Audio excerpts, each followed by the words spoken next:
Hello दोस्तों, स्वागत है आपका हमारे चैनल फैक्ट्स फाइंडर में।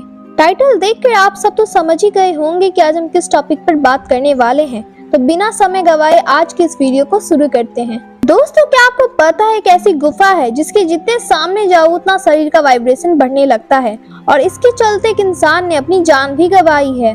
उस इंसान की एक्चुअल तस्वीर को आप अपने स्क्रीन पर देख सकते हो और यह गुफा एरिया 51 के पास है। वही एरिया 51 जहां पर कई एलियंस की लाशों को लोगों ने देखा है।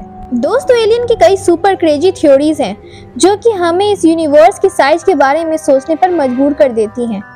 इस ब्रह्मांड में कितनी सिविलाइजेशन होंगी ये सोचने पर मजबूर कर देती हैं। पहला theory, alien creators.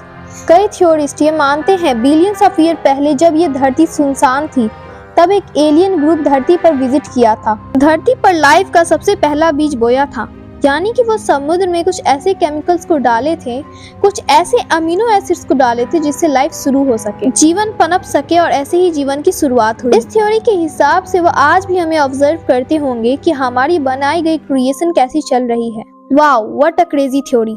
Theory number 2, area 51 जो कि वर्ल्ड मैप की इस जगह पर मौजूद है। इस जगह के आसपास एलियन देखने का दावा एक इंसान नहीं बल्कि सैकड़ों इंसान कर चुके हैं और पूरे दुनिया में एलियंस के चर्चे के बीच एरिया 51 की बात हमेशा इसलिए आती है क्योंकि यहाँ पर कई एलियंस की लाश देखी गई है। कई लोग इसी जगह के आसपास से गायब हो जाते हैं एक्सप्लोरेशन के चक्कर में और फिर कभी नहीं मिलते। इस एरिया के आसपास का जो रेगिस्तान है वहाँ पर कई लोगों ने ऐसी गुफाओं को देखा है जो कि वाइब्रेट करती हैं अजीब तरह से। ऐसा मानो कि उस जगह पे एलियंस की बनाई गई कुछ अननोन चीजें छूट गई हैं। कैनेविच नाम का एक अमेरिकन एक्सप्लोरर उन्हीं बातों को सुनकर एरिया 51 के पास वाले गुफा को एक्सप्लोर करने गया था और आज वो इंसान इस दुनिया में नहीं है हमारे बीच। इसके बारे में रिपोर्ट्स आप अपनी स्क्रीन पर देख सकते हो। वो पहले एक बार उस वाइब्रेटिंग केव के पास जा चुका था और उसने ये कहा था जैसे वो उस गुफा के पास जा रहा था उतना वाइब्रेशन बढ़ता चला जा रहा था और इसलिए वह डर के घर वापस आ गया था। लेकिन उसकी बातों पर किसी ने यकीन नहीं किया। लेकिन कुछ दिनों बाद उसने तय किया कि इस बार वह कैमरा लेके फिर से उसी केव में जाएगा और पता लगाएगा कि आखिर उस जगह पर ऐसा है क्या। वो उस वाइब्रेटिंग केव में फिर से जाने वाला है। इस बात को उसने अपने परिवार और अपने दोस्तों को बताया था और सबके मना करने के बावजूद भी वह उस केव के अंदर चला गया और फिर कभी वापस नहीं लौटा। कई लोगों का यह मानना है कि एरिया 51 के बारे में बहुत सारे देशों की गवर्नमेंट को सब पता है, लेकिन यह बातें आम जनता से छुपाई जा रही हैं। ऐसी बातों को जब हम सुनते हैं, एलियंस हो या अदर डायमेंशंस के पोर्टल्स हो या फिर इससे रिलेटेड कोई भी चीज हो, तो ऐसा लगता है कि एलियंस कहीं ना कहीं एग्जिस्ट जरूर कर रही हैं। एरिया 51 को नॉर्मली मतलब अगर एलियंस की एलिगेशन को हटा दें तो वो मिलिट्री बेस के नाम से जाना जाता है और इस जगह की जमीन को अमेरिकी सरकार ओन करती है और इसका डिस्क्रिप्शन बताया जाता है as a development and testing facility. और अभी वहाँ जितनी भी चीजें होती है, जो भी एक्सपेरिमेंट होते हैं, उसका 0.1% भी पब्लिक को नहीं बताया जाता। कितनी अजीब बात है। सरकार के द्वारा यह बताया जाता है कि यहाँ कुछ पैरानॉर्मल या एक्स्ट्रा टेरेस्ट्रियल चीज नहीं है।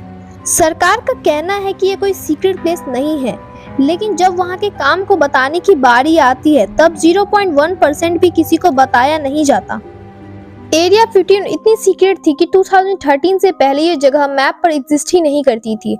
यह अननोन प्लेस था बस। साल 2013 में गवर्नमेंट ने इसको पहली बार एक्नॉलेज किया था कि हाँ, ये एक टेस्टिंग फैसिलिटी है और यही सब चीजें इस जगह को और भी ज्यादा सस्पिशियस बना देती हैं। एस्ट्रोनॉमर्स ये कहते हैं कि अगर हम सिर्फ एक गैलेक्सी को ले, यानी अगर हम सिर्फ अपने मिल्की वे को ले, तो 40 मिलियन यानी 4000 करोड़ धरती जैसे प्लैनेट्स मिल्की वे के अंदर एग्जिस्ट करते हैं। और क्योंकि ब्रह्मांड में अरबों गैलेक्सी है तो इसका मतलब 4000 करोड़ इंटू अरब यानी अनगिनत धरती जैसे प्लैनेट एग्जिस्ट करते हैं। वो बहुत दूर हैं, ये तो बात है, लेकिन एग्जिस्ट करते हैं ये अपने आप में बहुत बड़ी बात है। और अगर एलियंस बाई चांस ना भी हो हमारी यूनिवर्स में तो भी इस कहावत को एक बार याद कर लेना, Either we are alone in the universe or we are not, both are equally terrifying। चाहे इस ब्रह्मांड में हम अकेले हैं विदाउट एलियंस या फिर एलियंस हो, दोनों में से कोई भी केस हो, एनीवे दोनों ही स्कैरी हैं। ह्यूमन बीइंग से पूरी यूनिवर्स में अकेले होना भी कितना लोनली और स्कैरी है, और एलियंस का होना ये टॉपिक तो अपने आप में ही फैसिनेटिंग है। तो तो ये था आज का वीडियो। आई होप आपको पसंद आया होगा। ऐसे ही और वीडियोस के लिए हमारे चैनल को सब्सक्राइब करें और बेल आइकन को प्रेस कर लेना। मिलते हैं आपसे अगली वीडियो में बहुत जल्द। Thanks for watching.